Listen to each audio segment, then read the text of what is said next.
Muy buenas tardes, disculpen ustedes la demora, todo se va complicando en este caso porque Abel Barrera andaba en comunidades como suele hacerlo y de repente se nos quedó sin señal. Pero esa sí fue una cortinilla relámpago, ¿eh? O sea, abreviada. Muy buenas tardes, Diana Fuentes, filósofa académica de la UAM, bienvenida. Hola, Arturo. Temoris Greco, Mundo Abierto, Arnoldo Cuellar, Hola. faro que nos ilumina sobre lo que ocurre en el Bajío y otras latitudes.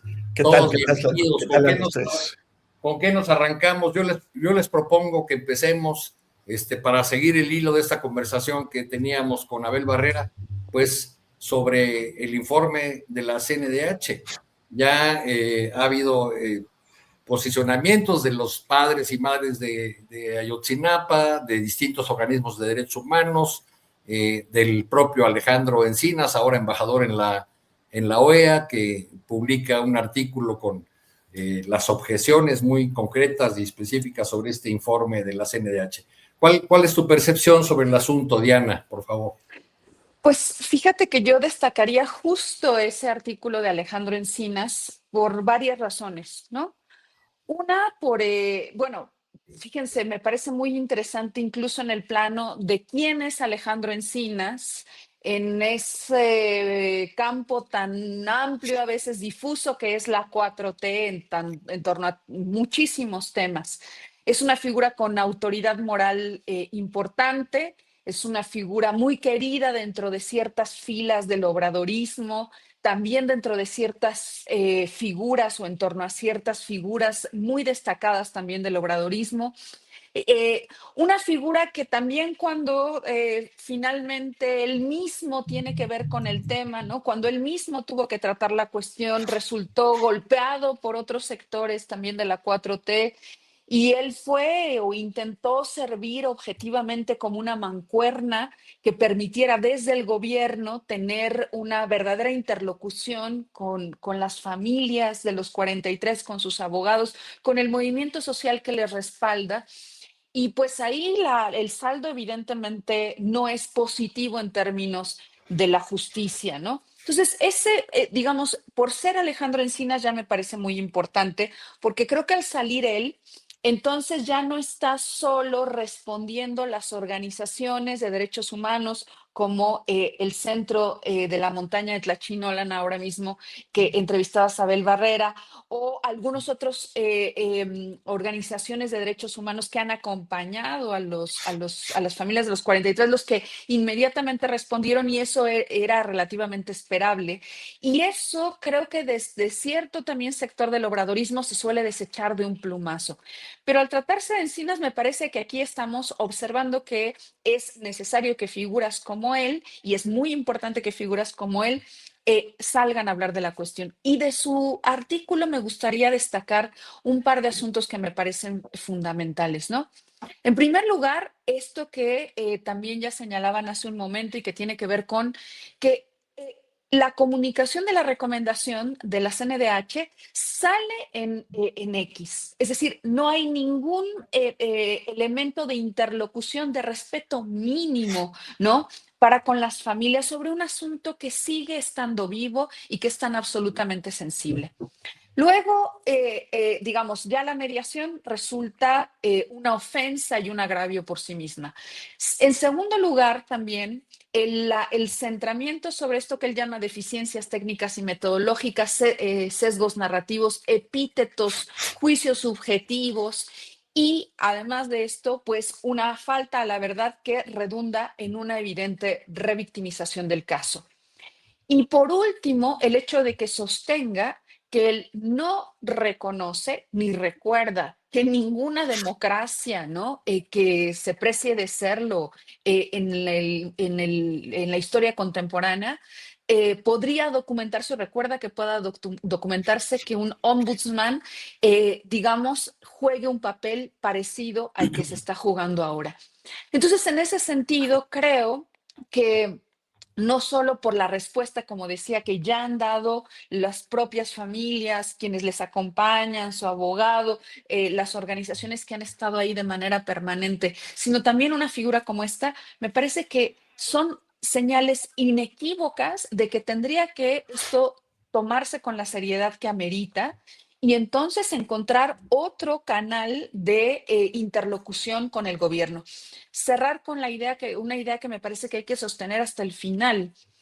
Las movilizaciones inmediatas posteriores a la desaparición de los 43 jóvenes de Ayotzinapa y el agravio y el descontento social que provocaron fueron fundamentales también para el triunfo electoral de 2018 y que además alimentaron la demanda de justicia en este país. Entonces, creo que eso hay que volverlo a poner en el centro porque es un capítulo no solo no cerrado, sino que se vuelve a poner en el centro como un agravio vivo, ¿no? Y la verdad y la justicia, por otro lado, fueron promesas tanto del expresidente López Obrador como de la presidenta Claudia Sheinbaum en sus compromisos, en sus 100 compromisos iniciales, pues ahí están estos planteamientos. Algunos dicen, Temoris Greco, esta recomendación de la CNDH es su pliego de mortaja o es la última palada en la tumba de ese organismo. Encinas remata su artículo diciendo que esto apenas comienza. ¿Hacia dónde puede ir? ¿Cómo la ves? No sé exactamente a qué se refiere el artículo de Alejandro Encinas, no lo leí, pero lo que sí en cuanto a la mortaja o acta de defunción, pues no sé cuándo esta comisión estuvo viva. Fue creada por Carlos Salinas de Gortari, el primer presidente fue Jorge Carpizo, fue con un montón de buenas intenciones, y pues las declaraciones de buenas intenciones con frecuencia, desgraciadamente, sirven para ocultar las peores intenciones. Y así ha funcionado la CNDH durante absolutamente todos los gobiernos, los del PRI, los del PAN y los de Morena, como una institución dedicada a la simulación. Absolutamente todos sus presidentes han hecho eso para encubrir los principales intereses, mientras resuelven o dicen algo sobre cosas de interés menor para el gobierno en turno, se dedican a encubrir los principales intereses de cada uno de ellos. Hace un momento mencionaba Diana que se publicó primero en X. El documento fue firmado el 2 de julio y lo dan a conocer una semana después, el 7 de julio, inexplicablemente. O sea, por lo menos uno dice, bueno, se dieron esa semana para presentarlo a las madres y a los padres de los desaparecidos, no los pelaron. Se dieron esa semana para preparar la conferencia de prensa en la que la señora Rosario Piedra se iba a hacer responsable de sus dichos y de sus acusaciones y a responder las preguntas de los periodistas, tampoco. La señora Rosario Piedra simplemente no da la cara y lo avienta ahí y lo deja ya como una piedra, efectivamente, para cerrar el caso y exculpar al ejército. Es un documento plagado de contradicciones, deficiencias y excesos. Pero además, o sea, es absurdo. Al mismo tiempo en que documenta violaciones graves, por el otro lado, hace una exculpación preventiva de la institución que tenía el mayor despliegue o el despliegue de inteligencia militar en tiempo real y que sabía absolutamente todo lo que estaban haciendo los normalistas. Ese día, esa noche, los meses previos, desde los años 70, cuando se dio la guerra sucia, el ejército sabe y controla absolutamente todo lo que ocurre en el estado de Guerrero y vigila no tanto a los grupos criminales como a los grupos que considera que pueden causar una dificultad social. Pero además eso es como absurdo. Dice, hay una exculpación normativa. Dice, el ejército no pudo haber hecho esto porque el artículo 129 de la Constitución le prohíbe intervenir en tiempos de paz. Bueno, eso no prueba nada.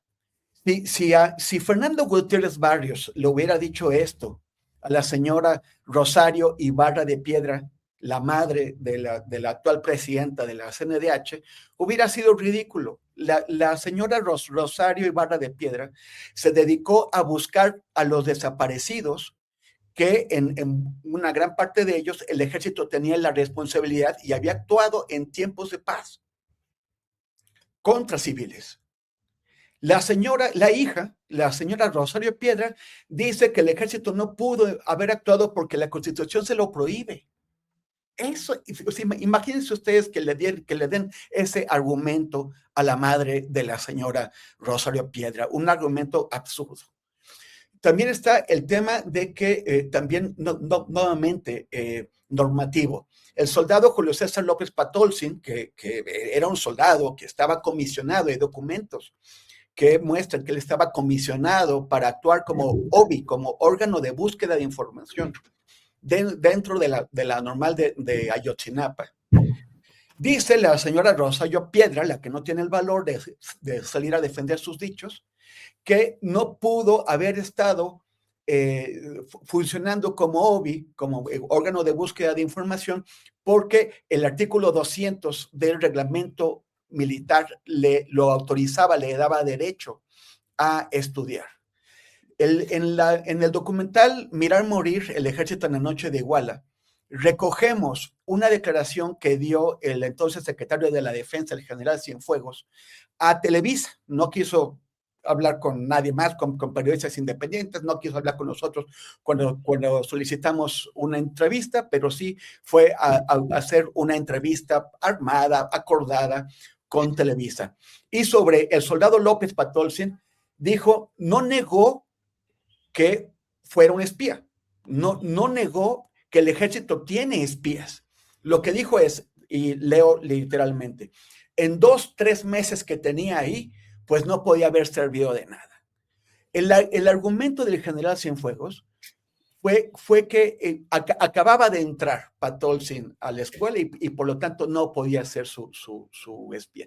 Esta es una de las muchísimas contradicciones y cosas absurdas que tiene esta recomendación, que ni siquiera es una recomendación, porque una recomendación de un ombudsperson debería limitarse a acreditar o no acreditar responsabilidades con base pues en la evidencia, evidentemente, no es nada más porque sí. Pero aquí de pronto la CNDH se convierte en parte beligerante, se dedica a atacar, a acusar conspiraciones y atacar a otros, dice, recurre a los argumentos del antiimperialismo para acusar a la CNDH de ser un órgano del intervencionismo norteamericano, además usa la palabra norteamericano, qué interesante. También descalifica al GIEI porque dice que hay antiverdad, se inventa el término antiverdad, contra la COBAG, contra el GIEI, contra la sociedad civil organizada, contra toda la gente que se interesó por ver qué es lo que había pasado, qué es lo que habían hecho con los 43 y para desarmar toda la mentira histórica que armó el gobierno de Peña Nieto a través de Jesús Murillo Caram. Bueno, pues la señora Rosario Piedra se ha convertido en el Murillo Caram de nuestros días, porque está inventando su propia mentira histórica, y esto es una vergüenza tremenda. O sea, la CNDH nunca ha estado viva, pero ahora que desde la izquierda la tengan caminando como zombie, es una vergüenza. La señora Piedra no tiene respeto por los desaparecidos, ni por sus familias, ni por la lucha que encabezó su madre, la querida por todas y todos, ella sí, Rosario Ibarra de Piedra, que buscó a los desaparecidos, señaló a los responsables, mientras la señora Piedra los encubre, no tiene vergüenza. La verdad es que si la señora Rosario Piedra le quedara un poquito de respeto por algo, estaría en este momento desmintiendo la fabricación que hizo su órgano, su dependencia, porque no actúa de manera autónoma, y estaría presentando su renuncia ya. Recuerdo, Arnoldo Cuellar, que en los cables de Wikileaks que se dieron a conocer hace algunos años, había uno referido a la CNDH, en aquel entonces a cargo de José Luis Soberanes, que fue presidente de la CNDH de 99 a 2009. En ese cable la embajada, que eran, como recordarán, informes que la embajada de Estados Unidos en México se enviaba al Departamento de Estado, se hablaba de que el ejército era una institución muy refractaria a la observación y que finalmente había aceptado, en uno de esos cables había aceptado pues que la CNDH entregar la información a la CNDH para sus informes, pero que las recomendaciones relacionadas con el ejército, con la Sedena, se pactaban entre la CNDH de Soberanes y la cúpula militar. Lo que estamos viendo ahora es algo similar, y con esto se pavimenta el camino para la exoneración definitiva de los militares. ¿O ves que todavía hay un resquicio para la verdad, para la justicia que demandan las familias, Arnoldo? Bueno, el papel de la CNDH no es propiamente jurisdiccional dentro del terreno de la investigación y las responsabilidades penales que pudiesen existir. Creo que abona desde otro punto de vista a esa exoneración que me parece totalmente un desperdicio, absolutamente, de esta instancia. Tiene razón Temoris de que nunca ha servido para nada, pero eso era porque en los regímenes neoliberales se construyó esta imitación de instituciones de otras, de otros ámbitos internacionales, de los países suecos, etcétera, en el intento de Carlos Salinas de Gortari de darle algo de respiración al régimen priista, ¿no? Y concederle espacios a la sociedad civil y la creación de organismos autónomos, etcétera, para seguir haciendo lo que estaban haciendo. O sea, nadie se preocupó nunca porque el Estado mexicano respetara los derechos humanos, mucho menos que nadie el ejército, pero entonces había que crear una comisión sin dientes que solo emite recomendaciones, reproducirle todos los estados, y en donde quiera que ustedes volteen a ver, son llamadas a misa absolutamente, no dan lugar a ningún tipo de procedimientos, tienen alguna fuerza mediática en la medida en que haya mayor o menor valentía de los titulares para afrontarlo, pero es una refacción, es una llanta de refacción para un automóvil que tiene las 4 llantas ponchadas, ¿no? Entonces ahí sí es una absoluta inutilidad. Lo que llama la atención aquí es que cuando la izquierda llega al poder, y por cierto suscribo totalmente la opinión de Diana sobre Alejandro Encinas, porque Alejandro Encinas es un hombre de izquierda que viene mucho antes de López Obradorismo, de militar en causas muy claras, es economista, pero se metió a temas también jurídicos, bueno, ha tenido responsabilidades importantes y ha mantenido una congruencia. A lo largo de 30, 40 años no se le conocen ningún tipo de deslices, de escándalos, creo que ni siquiera declarativos, no sé, habría que expulgar mucho, ¿no?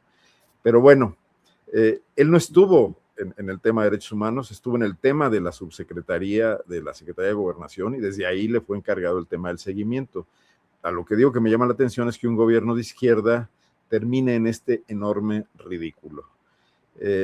Un gobierno de izquierda serio ni siquiera debería afianzarse a tener una comisión de derechos humanos, sino que debería procurar porque sus instancias, el Ejército Mexicano, la Fiscalía General de la República, se convirtieran en entidades que respetaran sí o sí los derechos humanos, ¿no? Esto absolutamente no ha pasado, ¿no?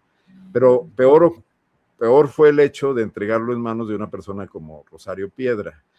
Creo que es un terrible sinsentido. Son ese tipo de cosas que nos hacen ver la debilidad estructural de esta izquierda que pues, no viene a solucionar los problemas ancestrales que acarreábamos, que se fue por el lado de ayudas sociales, garantizar el voto, etcétera, justificando este populismo, pero no entrar a transformar el Estado mexicano.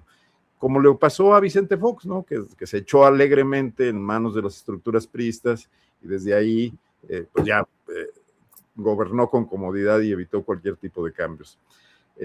No sé lo que tú me preguntas si pudiese resolverse de alguna manera en el futuro, probablemente no sea ya con estos gobiernos. Y aquí hay otra cuestión que quisiera mencionar. ¿Cómo logra su ratificación Rosario Piedra? En medio de una pugna entre facciones de la propia Cuarta Transformación, donde había otra candidata de Claudia Sheinbaum, y ella gana con el apoyo en el Senado de Adán Augusto, seguramente, y esto, bueno, pues lo podemos suponer, no tenemos pruebas, pero tampoco dudas de que con una instrucción desde Tabasco, ¿no?, de Andrés Manuel López Obrador, y sobre todo y fundamentalmente en ese acuerdo que se tuvo con el ejército el sexenio pasado de protegerlos todos. Lo de hoy sería un pago, sencillamente una retribución al apoyo para tener esta chambita otros 6 años, ¿no? O no sé, los que sean en la Comisión Nacional de los Derechos Humanos.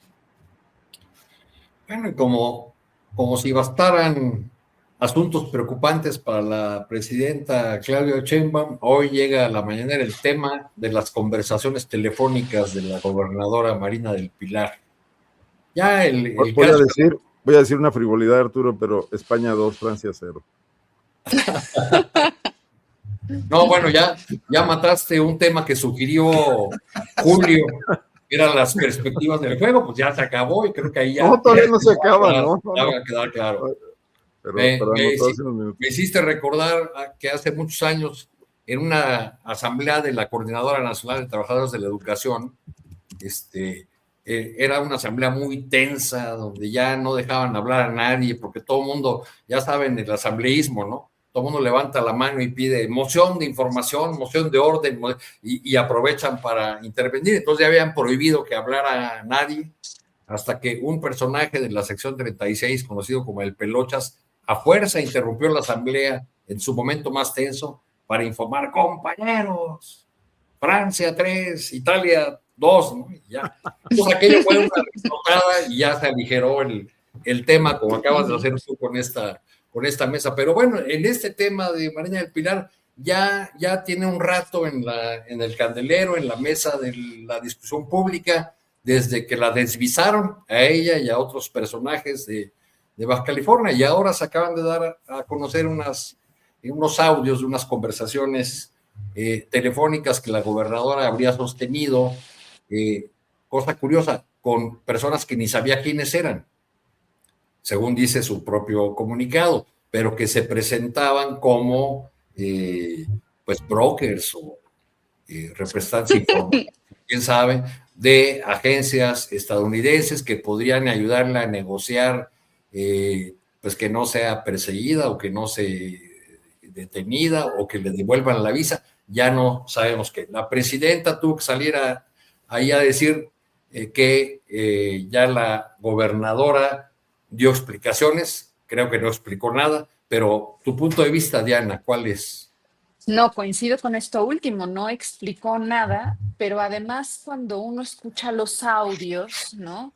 Audios que por supuesto no niega, es decir, no niega que sea ella misma, lo que dice es que están fuera de contexto, fragmentarios y que efectivamente eran con una especie de intermediarios.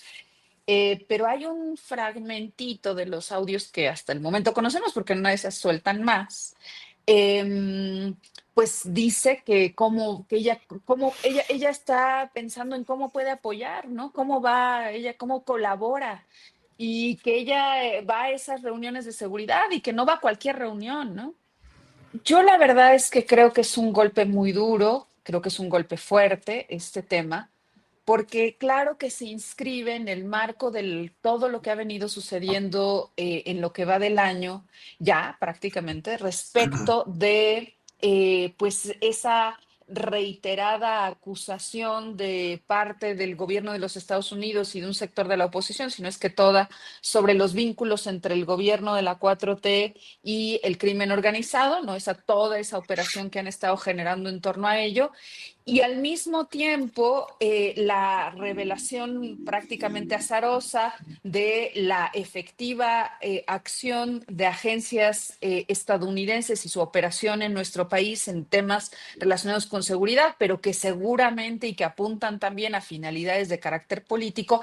Y en ese marco que saquen estos audios, pues me parece que es un golpe muy fuerte, ¿no? Por supuesto, la presidenta dice, bueno, no hay en esos audios materia de un delito.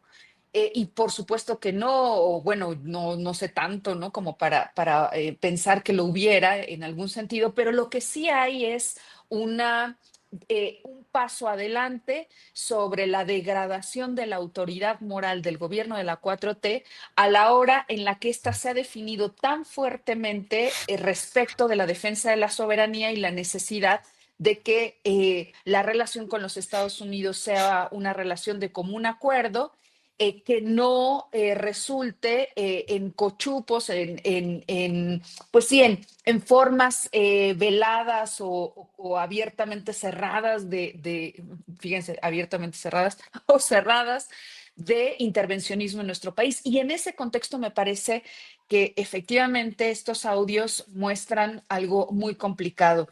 Yo creería que aunque Harfush también salió a hablar en torno al tema y entonces se den elementos intentando hacer un control de daños respecto a lo que significa, creo que aquí más bien también hay un asunto de carácter político. Es decir, yo sí vería como necesario, como sucedió con el caso de Rocha Moya, por ejemplo, que la gobernadora en todo caso también se ausente de su función, porque de otra manera me parece que se va abriendo un boquete sobre respecto al bloque, digamos, ¿no? De gobernadores y de figuras que encabezan el gobierno de la 4T, se va abriendo una brecha cada vez más grande de los que supuestamente estarían involucrados en estos asuntos. Pero en este caso, además, pues porque uno pensaría cuál es la moneda de cambio, además del tema de la seguridad, en esto que aparentemente solo tendría que ver con el tema del visado, pero que apunta o insinúa que se trate de otra cosa mucho más profunda y mucho más grave. Por lo tanto, creo que la respuesta desde digamos, del gobierno tendría que ser una respuesta también política, y también del partido tendría que haber una respuesta política mucho más clara, porque se les están abriendo boquetes que cuestionan su autoridad moral y política respecto a esto. Y eso en el marco, además de la discusión que acabamos o la conversación que acabamos de tener respecto del informe de la CNDH. Y entonces, pues se va degradando esa autoridad moral que fue uno de los baluartes más importantes del sexenio de Andrés Manuel López Obrador, ¿no? Su autoridad moral respecto de la oposición. Sí. Temoris,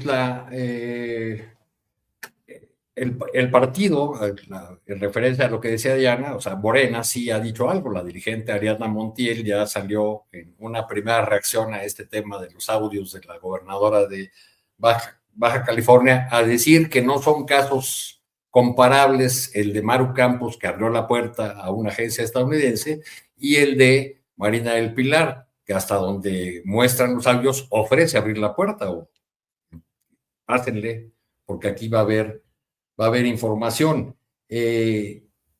¿Crees que esta filtración derrumba una línea argumental que había sostenido el oficialismo, en el sentido de que no había políticos de alto nivel ni gobernantes ofreciendo a cambio de un buen trato, ofreciendo información o ofreciendo colaboración a Estados Unidos? O sea, yo creo que sí hay una diferencia, porque hasta donde sabemos, Maru Campos no está siendo investigada ni presionada por Estados Unidos. O sea, ella está haciendo todo este rollo, no solamente lo de los agentes que estuvieron interviniendo en este operativo interno, sino también lo de la plataforma Sentinel, en donde el gobierno del estado de Chihuahua está ofreciéndole espacio a las agencias extranjeras para que intervengan en México, espacio privilegiado a un alto costo para los contribuyentes. Pues esto, hasta donde sabemos, no es producto de presiones. Marina del Pilar sí está cediendo ante las presiones. Pero aunque se diga, pues efectivamente, ya o sea, a partir de esas conversaciones, que son las que efectivamente hasta el momento conocemos, ella no ha revelado información confidencial. Pero pues es bastante grave que lo ofrezca para salvarse de lo que sea que ella ni siquiera tiene claro, pero que teme que le caiga encima. Está toda la disposición. Y no sabemos si después de eso empezó a cumplir con su ofrecimiento. O sea, definitivamente la gobernadora de Baja California es alguien en quien no se puede confiar. y que además tiene antecedentes. O sea, finalmente responsabilidad de Morena haber colocado a ese tipo de gobernadores y gobernadoras en la posición en la que están, haber metido a una expanista como Marina del Pilar, haber metido a un expriista como Américo Villarreal en Tamaulipas, y bueno, la lista es interminable. Si uno mete a ese tipo de gente ahí, que además hay una serie de cuestionamientos previos, pues entonces no debe sorprendernos que se produzcan ese tipo de situaciones. Ahora, esto es parte de una operación que cada vez vemos más sus pasos, sus movimientos para atrapar entre unas pinzas al gobierno de Claudia Sheinbaum, golpeando a sus fichas, a sus piezas, a sus gobernadores y figuras relevantes, y creando pues un ambiente de paranoia y de traición, en donde nadie sabe, entre ellos, qué otra persona está, como Marina del Pilar, sujeta a presiones y dispuesta a delatar a sus compañeros para salvarse. Eso es muy típico, es una operación psicológica que puede tener consecuencias muy graves si se permite que eso siga avanzando, pero no podría ocurrir si no hubieran permitido que ese tipo de gente llegara a la posición en la que está.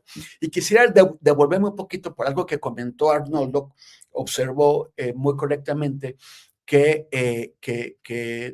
no era Rosario Piedra la candidata de Claudia Sheinbaum, que ella estaba apoyando a la expresidenta de la Comisión de Derechos Humanos de la Ciudad de México. Fue una maniobra de Adán Augusto López, el mismo Adán Augusto López de la barredora, y que colocó, o sea, él coloca ese tipo de gente en posiciones clave.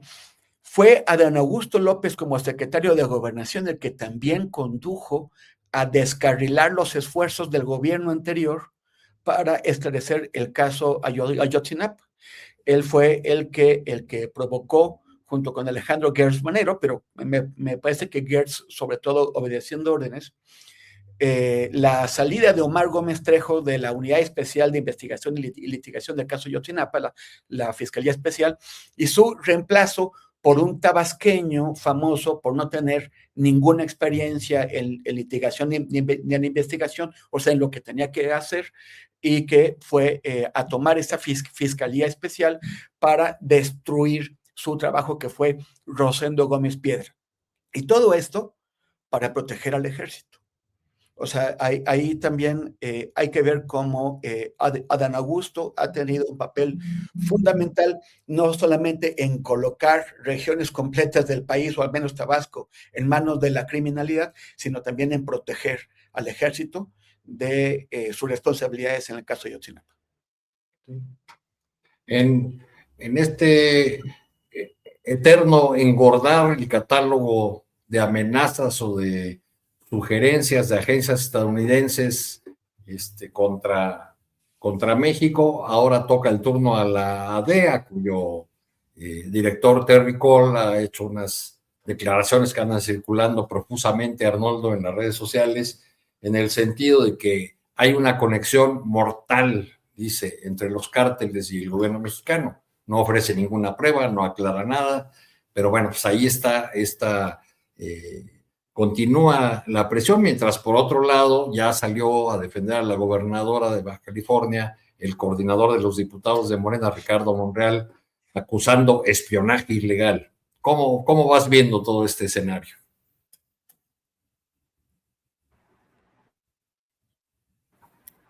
Ya, otra vez.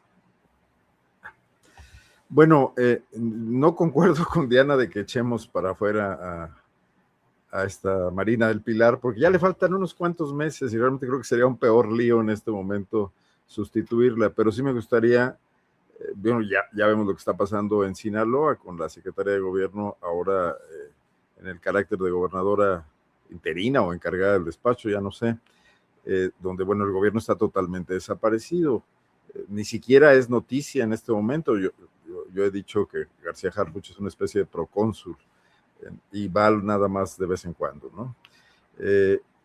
creo que aquí hay una responsabilidad fundamental del movimiento de la Cuarta Transformación de Morena, que, bueno, pues a ver, ya son 11 años de la creación del partido político, ha sido víctima de su propio éxito, ha sido víctima también del estilo, y aunque me acusen mucho en el chat de que siempre encuentro maneras de responsabilizar a López Obrador, yo creo que no podemos obviar que López Obrador condujo ese movimiento desde su creación hasta, bueno, probablemente todavía lo siga haciendo, quizás con menos margen de maniobra, pero totalmente de manera, pues, casi monárquica hasta que terminó su presidencia, ¿no? Y que muchos de estos gobernadores, con una notable incompetencia hasta para atender los problemas gubernamentales del día a día, y ya no digamos para meterse en problemas de todo tipo y para resolver crisis, pues son parte de esa herencia y de la falta de democracia de Morena, de la posibilidad de que se equivoquen todos los militantes y no nada más un solo hombre, de esta pues falta de institucionalidad, ni siquiera es desinstitucionalización porque no la han tenido, ¿no? Entonces, cuando estás asediado, cuando estás rodeado, cuando estás sometido a un cerco y más de una potencia, bueno, lo peor que puedes hacer es abrirle todos los flancos, cometer todos los errores, propiciar las traiciones internas y la falta de cohesión, ¿no? Yo creo que este tipo de cosas, también lo decía bien Diana cuando dice que pues Marina del Pilar queda totalmente tocada, pero daña al mismo tiempo a la 4T, son los que abonan a las declaraciones sin pruebas, sin sentido, con ánimo nada más de mantener una beligerancia y estrechar ese cerco desde Estados Unidos hacia México. Pero deberíamos hacer cargo de qué es lo que lo produce. Lo que ellos digan no lo podemos gobernar y difícilmente contrarrestar. Tiene su clientela externa e interna. Pero sí podría aquí propiciarse pues la cobertura de las fallas generadas. Sé que es una tarea de titanes, que no solamente tenemos que lidiar con la desatención de 60 años de gobiernos que no atendieron el problema del narco, que pactaron con él, que se beneficiaron de él, pero también de la falta de atención que López Obrador le puso a ese tema, su decisión de no entrarle.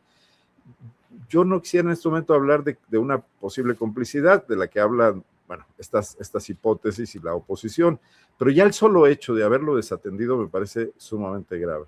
Por las razones que haya sido, eso es otra cosa, ¿no? Entonces, pues la presidenta está tocando la tormenta absoluta con un timón, pues, muy desvielado, ¿no? Pero creo que habría que empezar por alguna parte. Y creo que esa parte no es asumir la defensa a ultranza de quienes están cometiendo estos errores. Ya nomás quisiera decir que entre Maru Campos y Marina del Pilar, pues Maru Campos ahora sí que pasa, y perdón la palabra, pues por una cabrona, ¿no? Porque pactó con los norteamericanos, les abrió la puerta y todo, y se defendió, y de ahí sale como quiera. Pero Marina del Pilar pasa por una ingenua, que es peor aún, porque las versiones que da de que cómo la chamaquearon, alguien que ni siquiera le enseñó una credencial, ya no digamos ni siquiera falsa, pues es terrible, es ridículo, ¿no? Y creo que es peor el ridículo que el otro caso de haberse pasado de listo, ¿no? Sí, gracias Arnoldo. Pues que ya van a sentenciar al Mayo Zambada.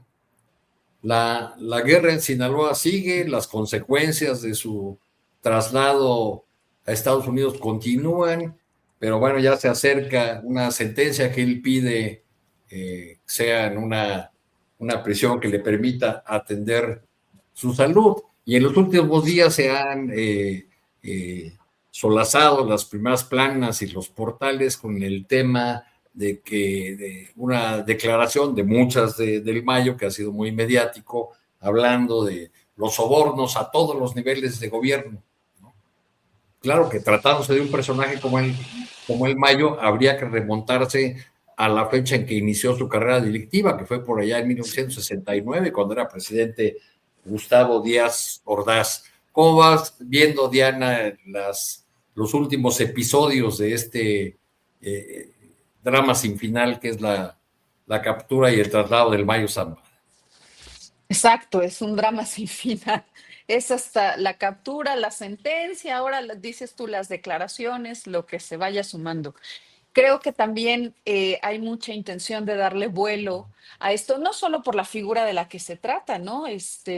Digamos, el Mayo Zambada es parte de esa especie de constelación de nombres de los grandes capos del crimen y del narcotráfico en nuestro país que ya están en el imaginario colectivo, ¿no? Entonces, no solo porque se trata de alguien tan relevante, y por el hecho de cómo se le sustrajo, se le llevó, o como querramos llamar finalmente al hecho de que se le llevara a los Estados Unidos en condiciones que todavía hoy necesitan investigación y que todavía hoy son un debate abierto y que tienen una serie de implicaciones muy importantes, sino también porque creo que también hay un enorme rendimiento también de carácter político en darle mucha visibilidad a lo que se supone que el Mayo podría decir, ¿no?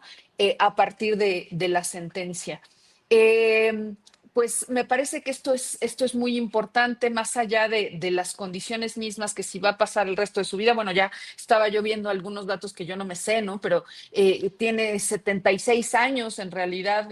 Bueno, pues si tiene condiciones y una salud no tan mala, pues no sé cuánto le quede por delante, pero en realidad eso es ya lo que habría lo menos importante, sino también, pues esto, ¿qué es lo que pudiera negociar para tener unas condiciones de vida medianas en lo que le resta en esa carácter de recluso? Y creo que el rendimiento político, como decía, va a tener que ver con la idea, o se va a seguir cultivando la idea de que puede funcionar como una suerte de informante que dé rastros y signos de que hay no solo colusión, como tú decías, histórica con los distintos gobiernos o formas o estructuras políticas de nuestro país, sino que además tenga algo que decir particularmente sobre Andrés Manuel López Obrador y sobre el gobierno de la 4T. Entonces, independientemente de que efectivamente o que él tenga el interés o la posibilidad efectiva de decir algo más, creo que va a seguirse explotando este hecho en términos de esa construcción, de ese ambiente que tiene todos estos rostros. Es decir, lo que discutíamos o conversábamos ahora sobre Marina del Pilar, lo de María Eugenia Campos, el tema de Rocha Moya, el asunto de las declaraciones de Ken Salazar o no, el Mayo detenido, el problema del piloto, todo esto va creando una suerte de escenografía que vas cultivando la idea de que aquí hay algo más que no se nos está revelando. Entonces, para mí, lo relevante en este momento tiene que ver con ese uso y esa divulgación y ese centramiento de este asunto en el marco de toda esa discusión, ¿no? Sí. Gracias, Diana. Temoris, ¿cómo vas viendo este capítulo más reciente, pero no podemos decir el último, del caso del Mayo Zambada y sus derivados?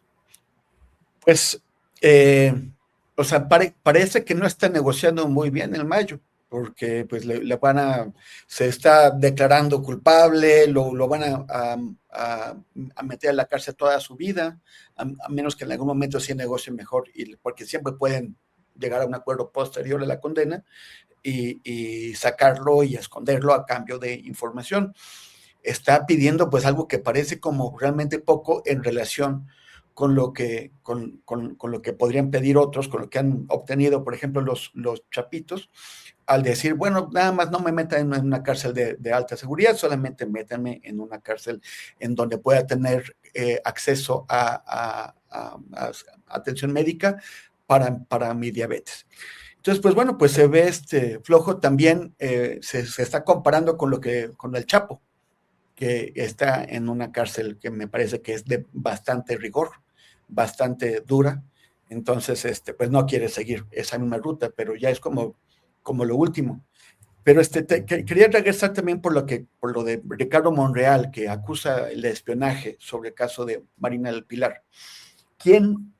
¿Quién grabó ahí? O sea, aquí hay una operación internacional para presionar al gobierno de México, eso está claro.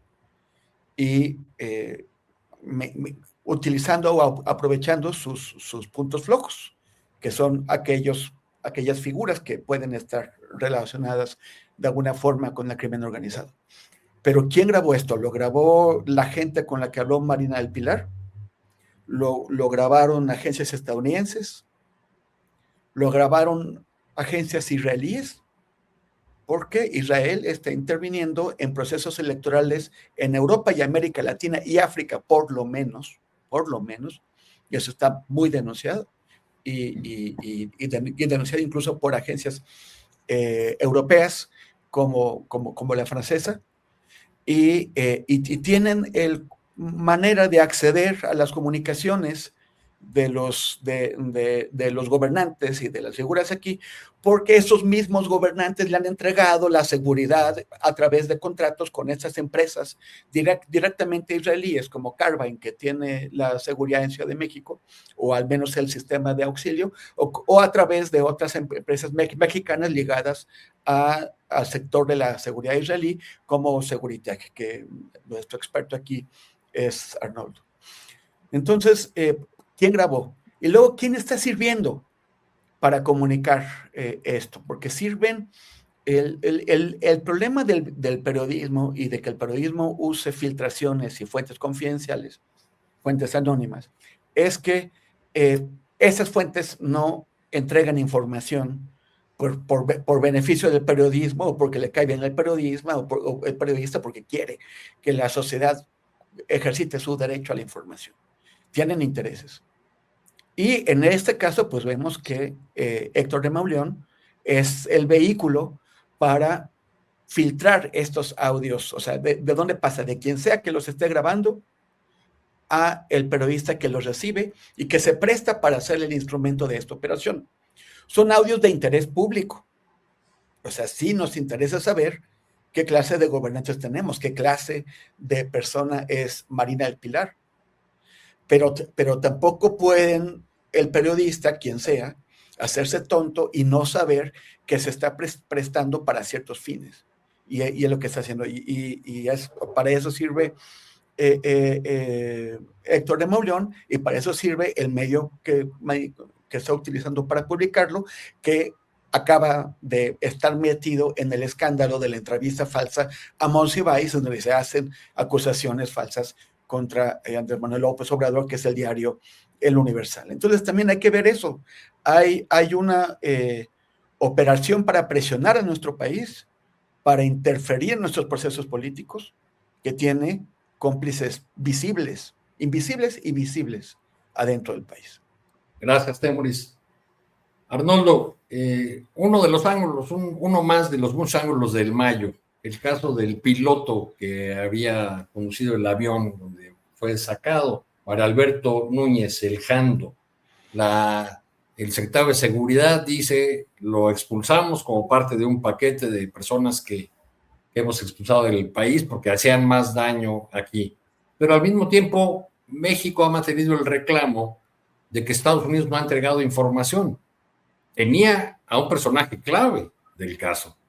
¿Por qué expulsarlo? ¿Cuál es tu opinión, tu percepción sobre eso? Habrá que preguntarle al señor embajador en Inglaterra, ¿no? Porque pues ahí le ocurrió todo esto y sí me parece un enorme contrasentido, y sobre todo pues de la voluntad de no investigar, de la voluntad de no llegar a fondo, ¿no? ¿Qué te puedo decir? Ahora clarísimo el tema, tendrían a alguien de primera mano, como también este personaje que acompañaba a Melesio Cuen, un político sinaloense del partido sinaloense, que por ahí anda y que se sepa no ha sido llamado a declarar, o por lo menos no se conocen sus testimonios. Ahora que ha habido un esfuerzo por tratar de esclarecer el tema desde la Presidencia de la República, pues creo que hemos escuchado los mismos episodios entrecortados que sabemos desde el 2024, ¿no? Sobre el tema del Mayo Zambada y su declaratoria de culpabilidad y su sentencia, yo creo que se escuchaba a Jesús Esquivel y me parece que esto apenas comienza. O sea, que él decide no ir a juicio, decide no exhibir públicamente nada, su vida, sus sus relaciones, que traigan testigos y lo señalen y se exhiban ahí cosas, sino que acepta la sentencia, y la negociación empezará después de la sentencia, porque sería otra instancia de gobierno, que ya es la que maneja las prisiones, quien tendría que irle dando lo que pide, ¿no? Pero con recomendaciones desde las fiscalías y desde la corte o el juez, ¿no? Entonces yo creo que ahí es donde se van a ir desgranando cosas, no sé en qué medida, no sé si serán solo dichos, si se acuerde de todo, si tengo una memoria privilegiada, pero yo creo que lo están usando de esa manera y él también se está dejando usar. La cantidad de 15 mil millones de dólares, pues obviamente es dinero que no sabemos ni dónde está, probablemente ni él sepa, ¿no?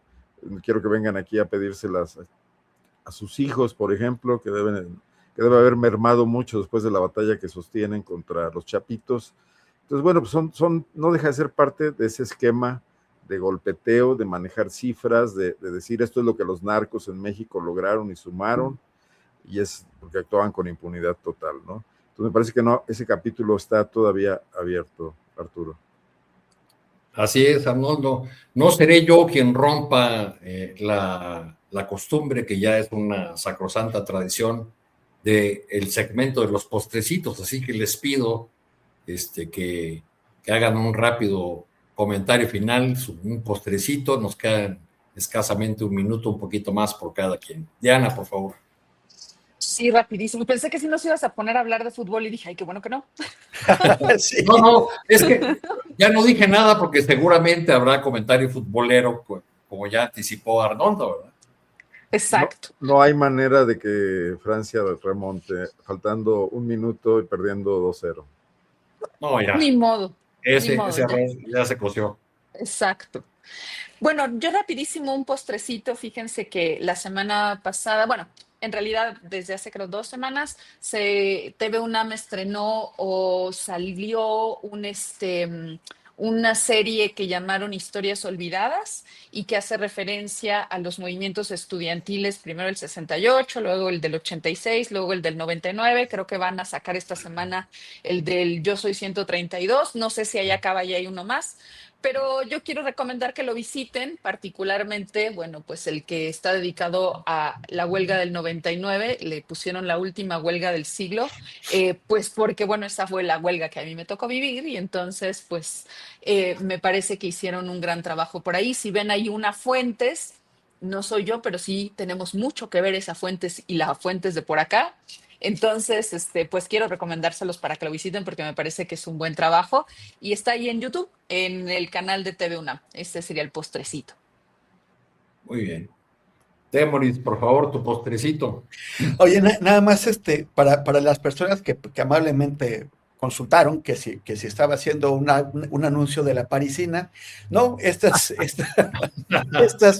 las compré son palestinas, las compré en Belén en octubre del 23, después del 7 de octubre, y probablemente fueron las últimas ventas que se hicieron en Belén, que era una ciudad que vivía del turismo, y ahora el turismo pues fue extinguido como parte del apartheid y de la ofensiva de limpieza étnica y de genocidio de Israel. Entonces, estas personas yo creo que ya no han vuelto a vender nada más, pero bueno, cualquier cosa, si ustedes pueden conseguir, Casimir Palestino. Y lo otro es que toda esta historia que condujo a la guerra contra Irán, pues empezó con el convencimiento absurdo de Benjamín Netanyahu de que las cosas estaban maduras para provocar un cambio de régimen en Irán y poner pues a quien él quisiera y convertir a Irán en un país vasallo de Israel. Y fue a convencer a Trump de esto. Esto no lo digo yo, lo hacen investigaciones muy serias de algunos de los mejores periodistas de Israel y de Estados Unidos que han estado haciendo entrevistas con gente de la inteligencia militar y de la inteligencia y del ejército que estuvieron presentes en las reuniones en donde todo esto se fraguó.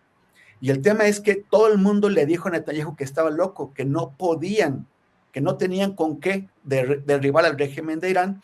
Él se quiso convencer de que sí, después fue a Estados Unidos y también los propios, el vicepresidente, el secretario de Estado, el de la CIA, los de defensa, le dijeron a Trump, no es cierto, los israelíes están mintiendo, no tenemos con qué tumbar al régimen de Irán. Pero Netanyahu aprovechó las ganas de gloria de Trump y se metieron en este berenjenal de que no logran salir.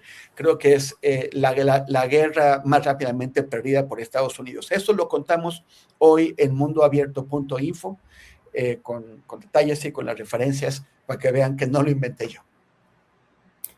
Gracias, Temoris. Arnoldo, tu comentario. Me tocará el comentario futbolero. Francia jugó su peor partido del Mundial y España el mejor. Esa fue la diferencia. Pero si tú no lo viste, estabas con nosotros. Estoy viéndolo. Por eso me cambié de escenario. A ver, Es como buen reportero que creo que se crió en las redacciones, pueden hacer varias cosas al mismo tiempo. Julio sí decidió irse a ver el partido, ¿verdad? Tal vez con una botana ya. No, nada más comentar rápidamente que muy preocupante el tema donde el Departamento de Estado norteamericano se lanza con todo en una declaración contra la Corte Penal Internacional. Seguramente fue del mayor agrado de personajes como Putin o como varios sátrapas del mundo que han, pues desconocido totalmente siempre esa instancia. Y el argumento es que porque ha tenido algunos casos donde ha imputado a militares norteamericanos. Pues la mayor parte de los países del mundo, fueron muy pocos quizás los que le dieron validez a la actividad de la Corte Penal. Creo que muchos fueron haciéndole el vacío y hoy Norteamérica, Estados Unidos aprovecha esto. Esto pone en riesgo otras instancias, ¿no? La Corte Interamericana de Derechos Humanos, por ejemplo. Habrá que ver si, por ejemplo, los panistas que fueron a la Corte Penal a presentar casos salen a protestar esto y a inconformarse y a criticar a la administración Trump y a Marco Rubio. Nada más dejarlo aquí, ¿no? La noticia, por cierto, la he visto poco, pero me parece muy preocupante. Así es, Arnoldo. Pues les agradecemos mucho la mesa de este día y pues seguimos, ya veremos cómo se cocina la final. Estoy viendo que Milei suelta por ahí una declaración de que no van a poder entrar al juego con nada alusivo a las Malvinas. Oye, y le ganan a Francia el 14 de julio. Eso sí debe doler. Eso sí debe doler. Pues les tomaron, gracias. Literalmente les tomaron la Bastilla. Muchas gracias, Temoris. Ana se queda por aquí para que despidamos. Gracias por la conducción, Arturo. Gracias. Muchas gracias.